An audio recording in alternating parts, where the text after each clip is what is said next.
We are officially live. Okay, we got this going on. Instant overreaction. I know everybody's sleep. It's 1 o'clock in the morning where y'all at. It is still relatively early for where I'm at in New Orleans, but we just wanted to come on here and get a quick little instant reaction. What time is that? For here, sports now share it to the different places. See if we can't get some people in here to get ready. Talk about the only school that's 2-0.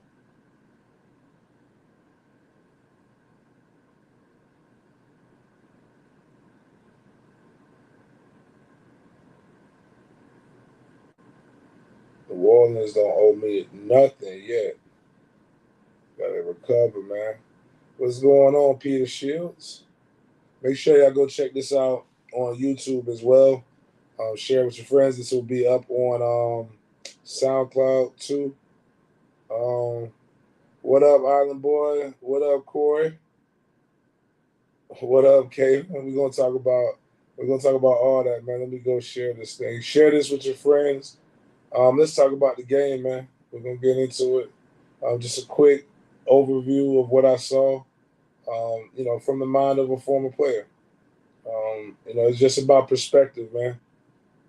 Um, I mean, I know it's late, but shoot, no one's on. Share. I know that ain't gonna go. I ain't gonna post it up tomorrow. No one's on.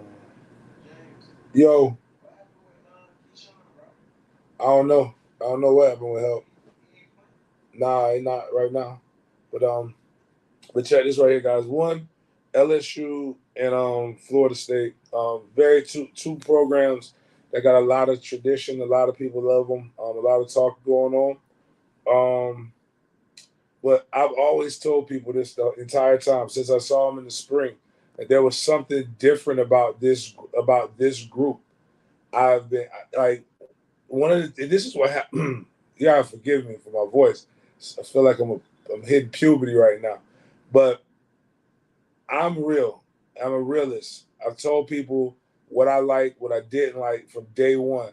When I told everybody that this was different, when I go out and I watch their practices, they actually look bigger. They look more physical. They look more competitive. I wasn't just blowing smoke because Mike, gives my kids high fives and hugs, and I have unfettered access. I was really just telling the truth about things that I really saw. When I thought they weren't any good, when they went 3-6, when I thought they were getting better. This year, I was like, man, this is different from what I see.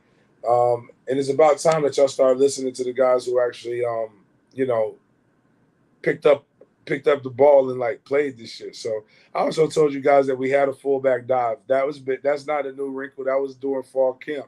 I got a chance to see it, and I remember when I saw it on that Thursday at Florida State's practice. Mike looked at me and saw me at practice. He said, "You see me get a damn fullback the ball?" And I was like, "Yes, I did see you give the damn fullback the ball." But it was a game, 4 quarters. Um, the first half was very was ugly, but it was about what you expect. LSU is a very talented team. You don't really know what they have because this is not LSU's of old, and this is not Brian Kelly's teams where he's recruited every piece. You saw what this was Brian Kelly bringing in a defensive coordinator who hadn't done anything in quite some time. He was a different offense, different looks. Guys that were just like us, excuse me, just like our guys, young with the opportunity to be able to do it, potential to be able to do a lot of things that are really, really good. But as like back in my day when we played, the word potential is the worst word that you could be called in sports. Potential just means you ain't did shit yet. So, while you got guys like who ended up getting hurt by celebrating, but motherfucker had 4 sacks last year, 3 were against McNeese State. I asked the LSU fan we was walking in, where the fuck McNeese State at? Do you even know their mascot? Do you know anything about them? And he said, no, bro. And that's the reality, is that you don't know. I had a guy tell me, I said, list me the players that you're afraid of from LSU. and I'll wait. And they just ran down a list of different people. And then I'm like, have you ever seen any of these guys play? Have you ever even went and looked at their stats? The wide receivers that everybody was telling us were so vaulted together make one good wide receivers year. And it's not that they're not talented. It's just they were young. It was just like us. What you Florida State fans need to start doing, just like this team, you got to start believing in yourself and not doing that self deprivation shit. Not I'm going to pick on myself before the Florida fans pick on me or before the Miami fans pick on me. You can be real. If you're not good, you're not good. But a lot of this stuff wasn't based on not being good. It was based on you felt that somebody else had something that was better than yours. And that's a loser's mentality. Y'all got to get that out of your head. We got some good cats. I told y'all verbatim, Jared Verse, look, and I told this to Jermaine Johnson's dad. Shout out to my OG. We're gonna do some more stuff. He was out at the tailgate. Listen, man, if you wasn't at my tailgate, I'm gonna straight up tell you, you a square. You a whole hoe out here. And it's not because, like we had one person complain, man. Listen, we was in the mud. We was wet, but we was drinking, we was eating, we was fellowship. We had LSU fans. We had, listen, peep the video. It was all kind of talent. You want to check that? Anyway, we had all kind of talent out there. So, but I told Jermaine Johnson's dad that Jared Verse looked better than me than what Jermaine did at this point last year. Number 9, Derek McClendon. When these guys continue to gel and keep doing their stuff, man, it's going to be lights out for the rest of the conference. I'm not saying we win an ACC, but you're going to see a different brand of ball coming up, man.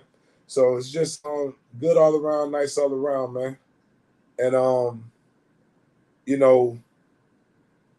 yeah, man, y'all got to start learning to listen to the people who actually know ball, play ball, coach ball, know how to break down film. Don't use retarded. Don't use sensitive ass words that nobody else uses when they play this game. The reality of the situation is, like I told the kids at the victory walk, this game ain't as complicated as these people have made it. Run through a motherfucking face mask and do what it's doing. Shout out to Jamie Robinson living up to the bill. Defensively, man, the guys look sound up until toward the end. And offensively, we were doing our things. I mean, 7-3 in the first half when it should have really been, at minimum, it should have been 13-3. More likely, it should have been 17-3. So, but they came in, established the lead. Outside of the end of the game, there was really nothing.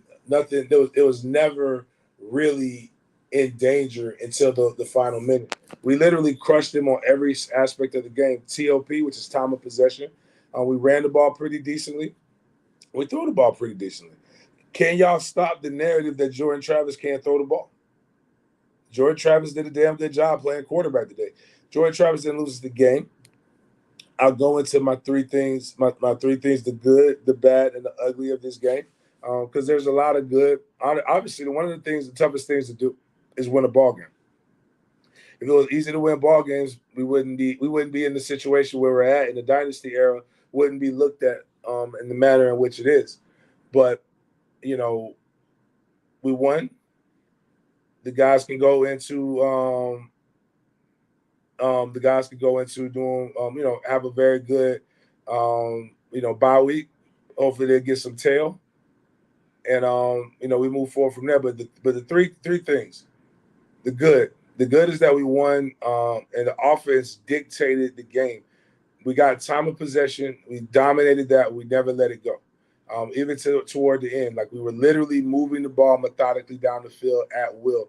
That's showing that our offensive line is doing a better job. We protected Jordan Travis, and Jordan Travis did what you really need your quarterback to do in today's game.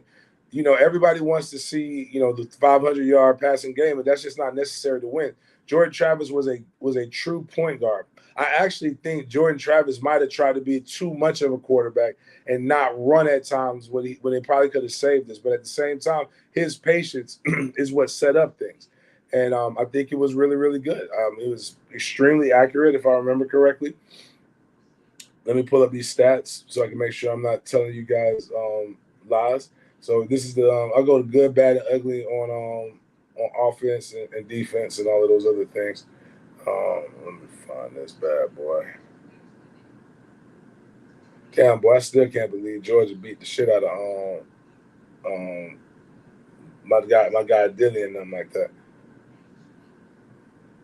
And Jordan Travis was 20 for 32, 260 yards, 8.1 yards of completion, and 2 touchdowns. That's really, really good. Rushing, that's not necessarily what we want from Trayshawn Ward, but 3.1 yards of carry is okay. We'll get it bigger in the next go round. But this is what's wild. Pookie Wilson is the guy that nobody was really talking about that much going into camp, but he's just been the most consistent guy doing what a senior does. Johnny Wilson was doing his thing. Micah Pittman made some big clutch catches. Cam McDonald had a big drop, but I like what I'm starting to see with him at tight end, being that threat. The long, and I want to see him score. And I want to see him crit walk like Snoop.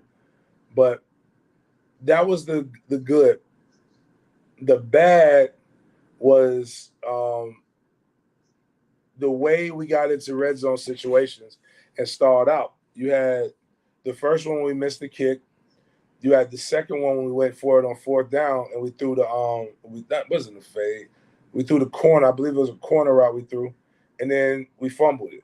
Like we can't get into the red zone and not come away with points. We have got to score, and particularly you want to score touchdowns. So what we want to do is establish it. Now they did it once when we were in short yardage. And shout out to DJ Lundy scoring. Hey man, somebody get that DJ. Tell him to holler at me. Tell them to holler at me, and what we're gonna do is we're gonna work on that fullback dive. We gotta work on your feet a little bit, baby, because you didn't get enough vertification. I don't know if that's a word, but we're gonna make it a word. You got to get vertical on if you're gonna jump, or you guys got to learn this term called AFOC. You got to go out there and give a fuck about running the ball at fullback. And what that means is not giving a fuck. It's giving a fuck. Accelerate feet on contact. Meaning when you hit a bitch, you run your feet and you don't stop. You don't stop. Protect that pill. But shout out to getting your first touchdown. I'm trying. One of the things I actually saw somebody go went viral with Little Duval's page, and when somebody with the Florida fan said that the win felt better than getting pussy, and I don't know about that. I would never. I wasn't in the game, so like getting pussy is an experience that you get with yourself. Like you're involved in that. But I will say, I mean, I don't remember what was more fun, my first time ever having sex, or my first touchdown against University of Alabama Birmingham. I probably say my first touchdown was probably the best. And each one, because I only got 10 of those. I mean, I've had way more. Never mind. That's not what this is about. But my point is that shout out to DJ. We can work on that. Now the ugly is inopportune penalties and turnovers. I don't really believe all of the stuff that on defense, but we're gonna get on that. But that fumble on third and goal shouldn't have happened. We really got to be able to control the ball. Like even with this, so it might have been a bad pitch. It shouldn't have been a pitch. I'll be honest with you. You don't. That's not when you're coming out of your own goal line or you're on the goal line. That's not the time to get cute. But Philly, you gotta even if you drop it, there's no need to try to make the play. I think it was Philly. It was a Ward. Anyways, whoever got it, you don't need to make the play. Just fall on the ball, live to fight another day. We kick that field goal, game's over. They're not gonna drive down the field and score, and then kick an onside kick, and then get a field goal again. So but again, we'll work on that. The excitement of the play. I like the fact that they were trying to go for the jugular a couple times with going for it. But let's, be strategic. Body shots. Long season. It doesn't. I don't care if it's a pretty win or an ugly win. I care about the win. So that's the good, the bad, and the ugly on the offensive side of the ball. Good, bad, and ugly on defense. I mean, the good is again Jared Verse, the defensive line play. Tatum Bethune. I mean, just getting after it, man. We get and then the secondary. I mean, let's take a second and just marvel at what these young men were able to do. They had to spread that bean around, but you had a quarterback go 26 for 35, 209 yards, six, like basically he was checked down shotting. The leading rusher was the quarterback.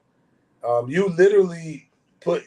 There's only one other quarterback I think that will give us a bigger threat, and that's at the end of the season with Anthony Richardson. But Buddy was slippery, man. He had a hell of a game if he was a running back. But here's the stat line. Jenkins, 46 yards, 2 touchdowns, but he had a couple big plays. Thomas, 44 yards.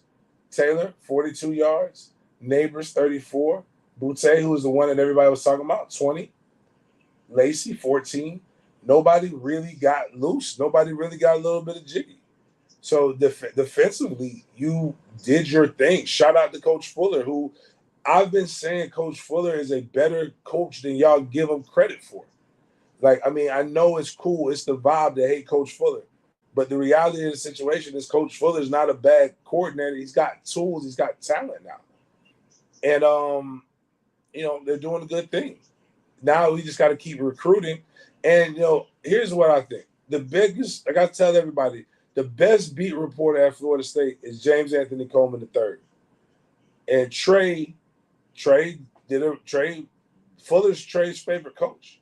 And I also think Kai Coleman, my youngest killer, went and I think he tapped on his desk with the defensive play calling sheet and like shook everything up. So I think Killer's the real reason why we're winning. We're playing better defense. But again, Jared Verse, Tater Bethune, newcomers coming in doing some stuff. The bad was just how undisciplined we were on setting the edge. So we got to be able to get to the quarterback. We had a ton of opportunities, to be able to get to the quarterback that were missed. And Jaden Daniels isn't that thick of a kid. I don't believe. Let me check his stats. But I think he's solid. But again, we got a guy coming up. We got some bigger quarterbacks coming up. I mean, there's no way he's that tiny right now. They're saying he's 6'3", 175. Okay, no, he's 6'3", 200. So he got a little bit of weight to him, but still, you got 30 pounds that you're giving to Anthony Richardson. Now, this kid might be a little bit more explosive, but, you got to be able to get there. You got to be able to set the edge. You got to be disciplined in that approach. And we got to get more push up the middle. A lot of guys reaching. You saw Fabian Lovin miss a sack. I hope he's healthy. I saw Malcolm Ray miss a couple sacks. I saw opportunities for us to get in there. And now the ugly is the fact that you went an entire game not giving up the plays, and you allow them to dink and dunk yourself into 13 unanswered points, and that's unacceptable. That should not happen. So we got to work on that. That's just the good, the bad, and the ugly on all that. But all in all, it's a very good win, a very good team effort, and there's 3 phases of the game. There is offense, defense, and special teams. And I believe that we succeeded in all of that. And, and really the bigger thing is we gave the ball to the motherfucking fullback. That is the greatest news of my life. New Orleans doesn't owe me anything. We got a fullback touchdown. We had a dope-ass, bomb-ass tailgate with 250-plus people showing up, doing their thing, getting word, and living life. We've been partying. I got a chance to see people. It was the most surreal thing. The last time I was in the Superdome, I was on the field. I've never got the opportunity to be able to sit in the stands and just vibe and collect. And I got a chance to do that. And it was an awesome experience. This whole trip has been dope. I'm staying in the suites over here at the team hotel at the Marriott. It's been a great experience. Tomorrow, I'm going to just go around. I'm going to eat me some food. I'm going to vibe. I'm going to hang out. And so if you're still in New Orleans, you want to kick it with Big Game, hit me up tomorrow, man. I'm going to just basically treat it as a vacation day, decompress, get some content, and party up. Stay safe. If you see me on Bourbon, holla at your boy. If you don't, that's cool too. But as I told anybody, I know a lot of people like to talk a lot of trash. I'm local, so like I'm here. If you would love to get up and you would like to air your grievances out, all my sponsors are on me. So we could go, we could get it how you want. We could break bread, we could have a drink, or I could break your neck. Obviously I'm on one no matter what. I'm ecstatic. We'll do this. Hey, September 24th, we will. I'm pretty sure this game is going to be that Boston College game is going to be a night game or a 3:30 game at least. So we'll probably have a tailgate lot 19. I'm going to post the tickets coming up here soon. I'm not sure if I'll have the energy to be able to do it back to back weekends. But if you've been to a tailgate, man, check this out, man. It's going to be the best thing. It's going to be the best thing for you. It goes to a good cause. I want to have 300 people, man. We be vibing, man. It's just a dope vibe, man. Anyways, on that note, love all y'all. Y'all be blessed. And as always, go Noles.